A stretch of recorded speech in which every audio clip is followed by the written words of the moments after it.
Na naší cestě se setkáváme s množstvím různých míst. S obyčejnými domy ve vesnicích, hospodami nebo moderními výškovými domy ve městech. To se zcela liší od toho, co potkával na své cestě středověký poutník. Zůstávají ale střípky, které jsou našim cestám společné. Mnoho středověkých kostelů se dochovalo do dnešních dnů, ale ne zcela v podobě, jak je mohl potkat poutník ve středověku. Většina památek totiž prošla několika fázemi přestaveb.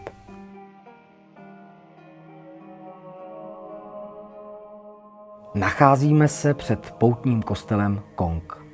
Jeho průčelí vypadá jako věrohodná středověká památka.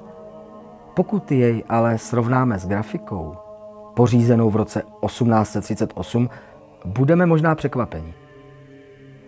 Obě věže, které se nám zdají jako neoddělitelná součást středověké stavby, byly dostavěny až na konci 19. století. Velkými změnami prošly i interiéry kostelů. Vstoupíme-li do katedrály Notre-Dame v Le Puy, setkáme se s čistým, jednoduchým kamenným interiérem. Takovýto vzhled je ale od reality středověkého kostela na hony vzdálen. Jak je to možné? Vedle požárů a válečného rabování na tom měla velký podíl francouzská revoluce, která započala systematické ničení církevních památek. V 19. století se ale o slovo přihlásilo důležité hnutí – romantismus. Romantičtí myslitelé byli středověkem hluboce pohnuti.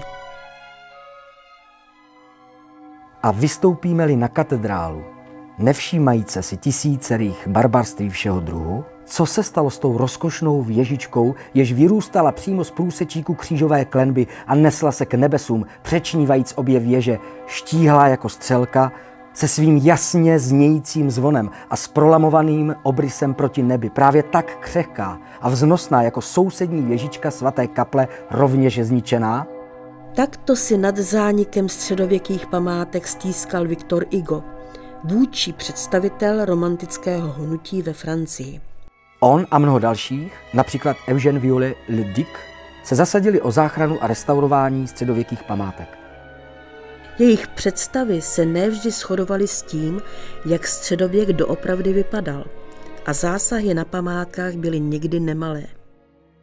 Co ale můžeme o takovém poutním středověkém kostele říci s jistotou? Středověký kostel byl plný barev, drahých kamenů, zlata a dalších kovů. To ale nebyla jediná estetika středověku. V 11. a 12. století se názory na to, jak má vypadat středověký kostel, výrazně lišily. V reakci na nádheru, barevnost a velkolepost vystupoval například Bernard z Clairvaux a kritikou nešetřil. Stranou ponechám nesmírné výšky chrámů, jejich neúměrnou délku a nadbytečnou rozlehlost, okázalou pýchu uhlazených ozdob, podivná vyobrazení, které k sobě vábí zraky věřících, čímž jim brání ve zbožnosti. Bernard také kritizoval, že nádhera, zlato, drahé kameny mají přitahovat poutníky a s nimi jejich kapitál. Zrak je zaujat relikviemi pokrytými zlatem, zatímco z měšců se sypou zlaťáky. Předvádějí se překrásná vyobrazení světců či světic a svatí jsou v očích věřících o to více svatí, oč barevněji jsou vyvedeni. Bernardova slova připomínají, že středověk znamenal něco jiného než holé kamenné stěny, jak si jej představovali v romantismu. A jak si jej často ještě představujeme my dnes. Jak se změnila naše představa o středověku a poutnictví díky našemu pěšímu pochodu?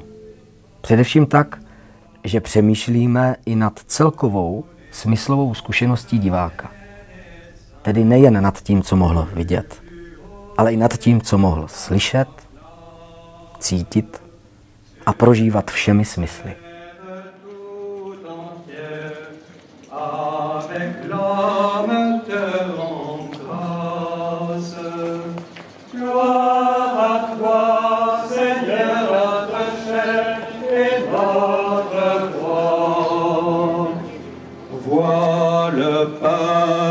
des Hébreux qui s'avance avec des palmes.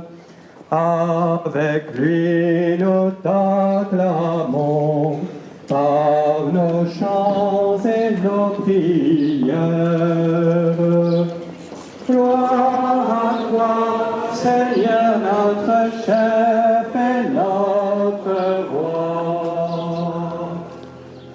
Quand tu m'as